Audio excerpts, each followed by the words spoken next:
What's up, everybody? This your boy Bless the Best coming at you again. And this morning I want to talk about some disturbing things that I've been seeing lately from some of my fellow YouTubers, and they doing a lot of pocket watching and a lot of off code videos, in my opinion. Because, okay, we're going to get it cracking straight off top like this.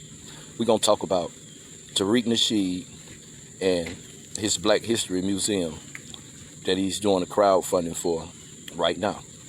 And I'm noticing that a lot of people are making videos, calling him a pimp, this and that. And, you know, they have a problem with the way he's raising the money and what he's raising the money for. I see a lot of comparisons. People comparing him to Dr. Umar Johnson and his school. And in a way, I can kind of see the comparison, but it's a big difference, you know what I mean, that they're not pointing out. Okay. 2009, I think, is when I first heard about Umar Johnson School. And, you know, it's been long enough where something should have come to fruition by now. And I can see people that go sour on that. Okay, now back to Tariq Nasheed. Okay, the Hidden Colors series. He raised the money to do that the same way, through crowdfunding, right? And I don't see anything wrong with that, because it's nobody black that can say that they didn't watch that documentary series and didn't get nothing out of it. They can't tell me that the information that Tariq brought in that documentary, that they already knew about it. And, you know, some of it, but not all of it. Because look, I'm 52 years old, and I've been pro-black since about the age 17. And, you know, I pretty much read everything that I could get my hands on. And when the internet era started, you know, I did a lot of research there too. And still, I learned a lot of new information from that series. Okay, say for instance, people that talk negatively about it, you could give them the same amount of money, but they still couldn't produce a documentary of that quality. That man's intellect and research is what made it from a dream to reality. That combined with the funding, and I feel like that's a good thing. Okay, the museum, the same thing.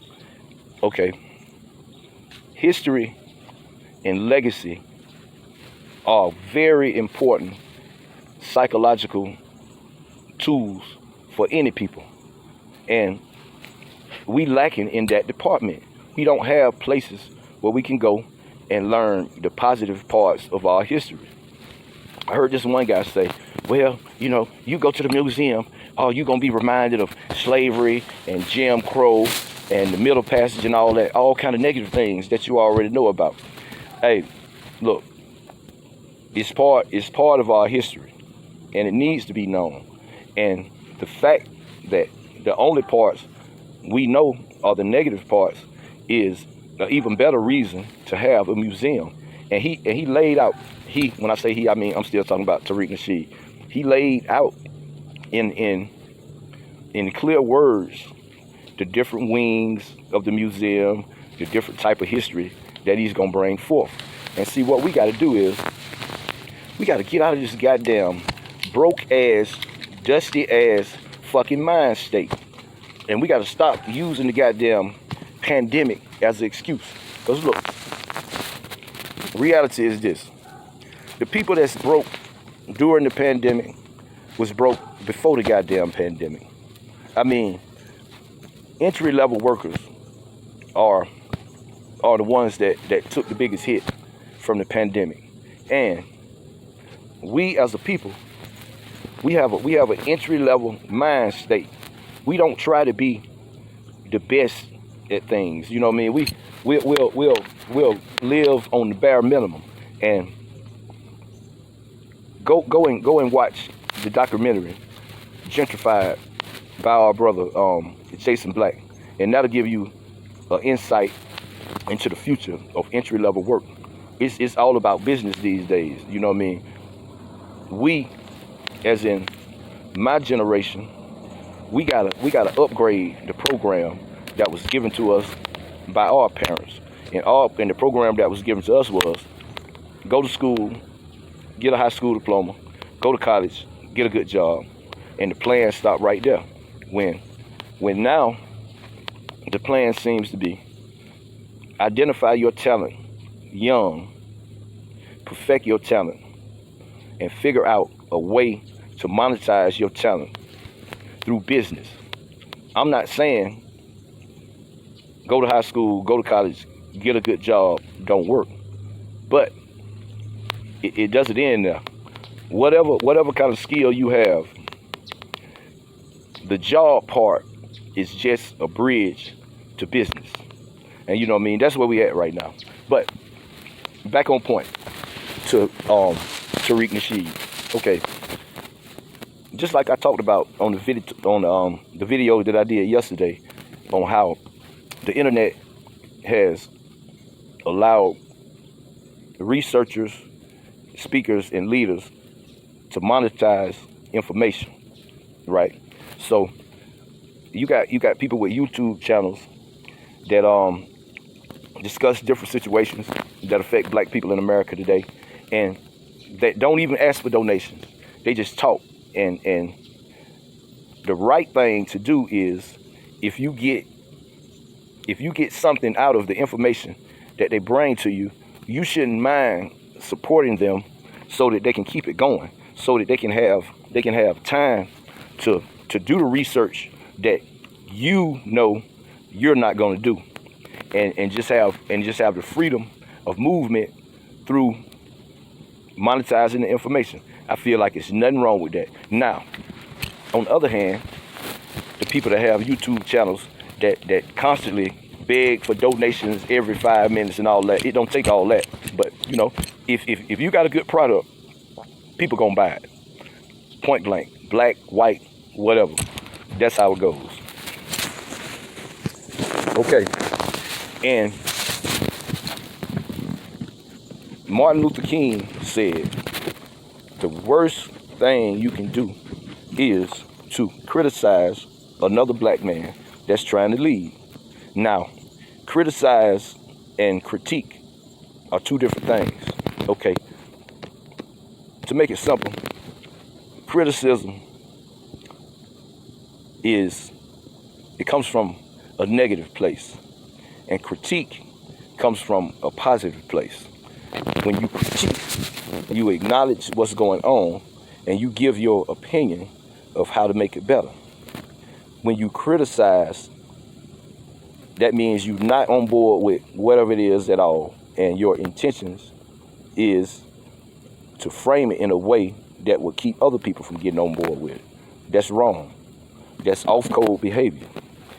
Hey, I feel like anybody that has the courage to step up and do anything deserves a certain amount of support. I feel like,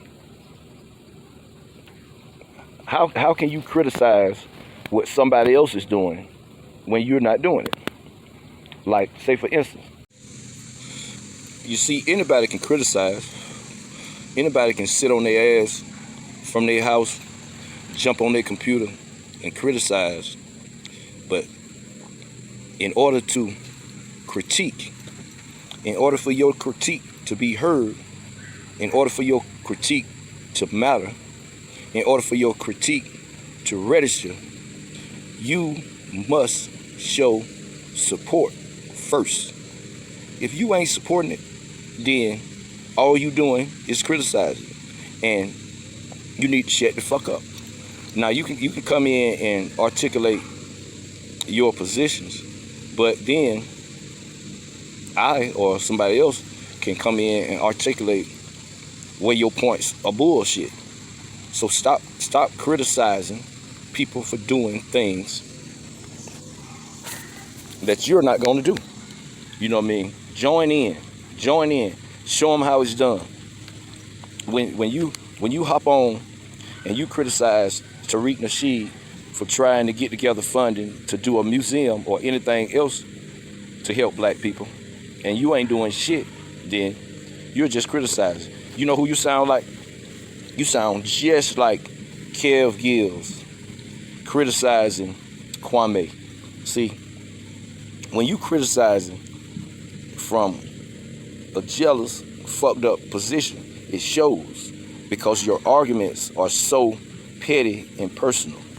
If this man organized a shoe drive in his hometown, and you got all these fucking crabs running around everywhere trying to count shoe boxes and just come up with any kind of bullshit, petty ass reason to discredit what this man's doing, when it's clear to everybody else that, see,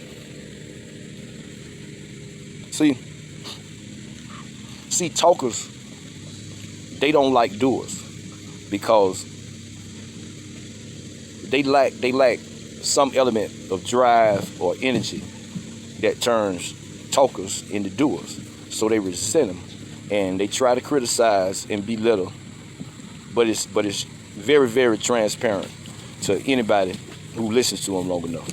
So, and another, this blew me away. This one YouTuber said that Tariq Nasheed is asking for donations to open the museum, and then he's gonna turn right around and charge admission, and said that that's wrong. That's fucking ridiculous. Nothing works like that. Nothing works from your pipe dreams and from your dusty dude attitude. You know what I mean? It's very, very petty, and it's not a good look. And like, you know, freedom ain't free. Revolution is not free. What I mean is, anything good is gonna cost you something. And we can say, you know, black people broke and it's a pandemic, but our spending numbers on bullshit is still the same. So that's not the problem. The money is there. What you do with it is the problem. And you know, everybody's not a bookworm or a Google head that's gonna sit down and Google things all day. Some people need to be reached through entertainment. You know what I mean? Whatever it is, you got to make it interesting for them. And having a gift of gab is essential to that, to a certain thing.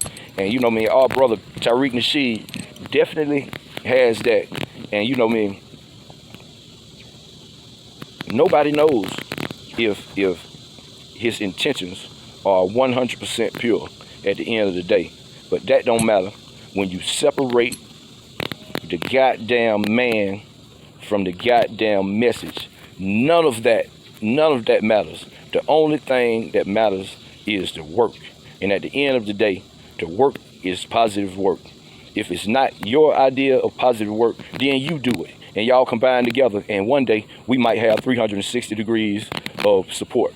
But until then, stop all this off-code talking on the fucking internet.